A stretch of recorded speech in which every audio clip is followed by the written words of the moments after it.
So, in a lot of my videos, I talk about using these snap weights, which I really enjoy using, and that's all I'm using today.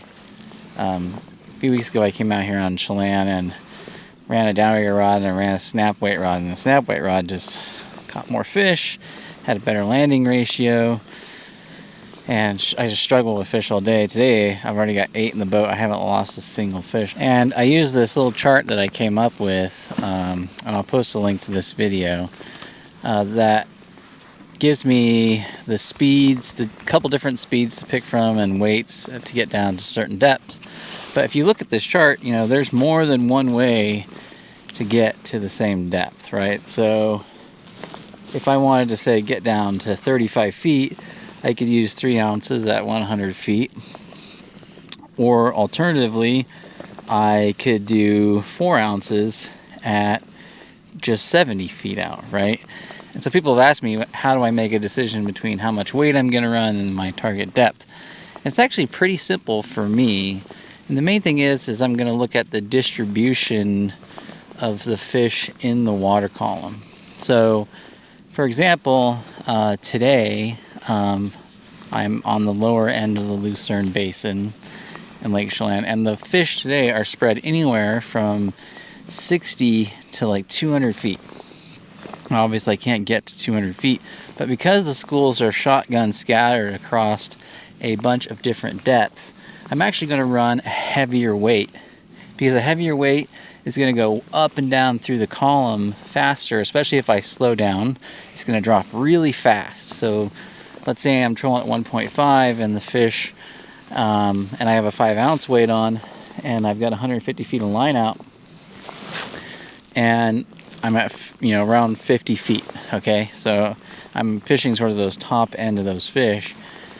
But if I see a whole bunch of fish all of a sudden like down to 80 or 100 feet, I can throttle way back to like 1 mile per hour, and I can drop down into the 70 to 80 foot range really quickly and pull through those schools at a slower speed. So I can use my speed to moderate the depth I'm at.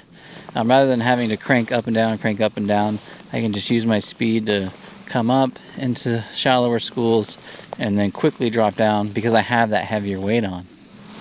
Now let's say, just for example, if I was in the lower basin, which I will be fishing in a few months, and most of the fish I'm marking are 35, 40 feet, and they're not really shallower, they're not really deeper, that means I want to stay in that narrower range. And so in order to stay in that narrow range, I would want to use less weight, because less weight is not going to drop, it's not going to hunt up and down through the water column as much as a heavier weight will. And so, then I'm going to probably look at running maybe 2 ounces at 150 feet or 3 ounces at 100 feet, and that's just going to keep it on the level, right? Because it's not going to go up and down as much as, say, a 4 or 5 ounce weight. I can definitely get to 30 feet with a 5 ounce weight. I can just put out 50 feet of line after I clip in and run tight to the boat. But if I slow down, that thing's going to drop really hard down below the fish, and I kind of want to stay right in them or just above them. And less weight is going to let you target a more specific depth, and you're not going to get as much up-down motion through the water column. So that's the primary method I use to sort of determine how much weight I'm going to use to hit a target depth. Am I wanting to cover a broad range of depth? Then it makes sense to use heavier weight. Or am I wanting to stay in a more specific depth? I'm going to use less weight. Now, you can also adjust the distance between your gear and your snap weight. So the tighter that your snap weight is, the closer it is to your gear, the less independence that gear has from the weight, right? So if I snap it just a couple foot in front of the dodgers and my lure, then as soon as this weight starts to go, that thing's going to carry it fast hard, right? But if I'm running it 30 or 50 foot away, which is what I more typically do, it's going to have a little more independence. So as this weight drops, that's going to kind of lift up and flutter a little bit more than it would otherwise. Or for example, sometimes When I'm wanting to fish the top 10 foot of the water column and I really don't want to go that much deeper because I know the kokanee are feeding really near the surface, sometimes I'll let out 80 feet and then clip in like a ½ ounce weight and just do like 10 foot, right?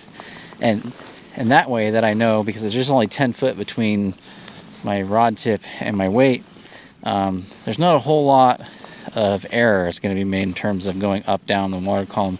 I know I'm really going to be keeping my gear just right in that upper portion. So if you run the weight really close to the boat, then you're going to have less variability as well. So there's a lot of different ways to use them, and that's why I love snap weights, right? You can really change how you fish very quickly, very easily, depending on the amount of weight you're using and the placement of the snap weight in relation to your gear. All right, I hope that answers the questions about how to more effectively fish your snap weights, make them a more effective tool for you. If you have any questions, just let me know in the comment section below. I'll put links to these snap weights on Amazon.